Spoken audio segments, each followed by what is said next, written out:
क्या शिवलिंग पर चढ़ा जल पी सकते हैं? जानिए शिव पुराण के नियम। आइए जानते हैं शिवलिंग पर चढ़े जल को पीने के बारे में शिव पुराण क्या कहता है। शिवलिंग पर चढ़े जल को लेकर क्या कहता है शिव पुराण? शिव पुराण के अनुसार शिवलिंग पर जल चढ़ाना पुण्य का काम है। वही उस जल को प्रसाद के रूप में ग्रहण करना बहुत ही शुभ माना गया है। शिव पुराण के 22वें अध्याय के 18वें श्लोक के अनुसार शिवलिंग पर चढ़ा हुआ जल पीना बहुत ही शुभ होता है। यह भी कहा जाता है कि इस जल को पीने से व्यक्ति को सभी रोगों से मुक्ति मिलती है। साथ ही बेचैन मन को शांति प्राप्त होती है। मानसिक रूप से व्यक्ति को सुकून प्राप्त होता है और तनाव से मुक्ति मिलती है। शिवलिंग पर चढ़ा जल पीने से जुड़ी प्रचलित कथा।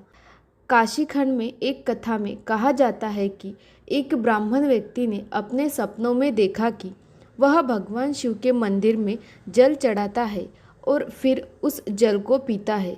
उसे यह कहा जाता है कि वह जल ब्रह्म रूप में शिव द्वारा स्वीकार किया जाता है।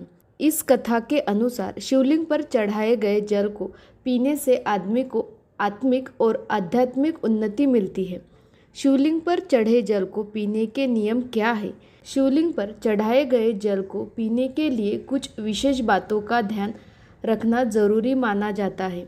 इस जल को आप चरणामृत की तरह ही पी सकते हैं। शिवलिंग पर अर्पित किए जल थोड़ा थोड़ा करके 3 बार पिए। इस बात का ध्यान रखें कि शिवलिंग पर चढ़ाया हुआ जल पीते समय वह किसी के पैरों पर न गिरे। उस जल को पीते समय आप शिवलिंग को न छुएं।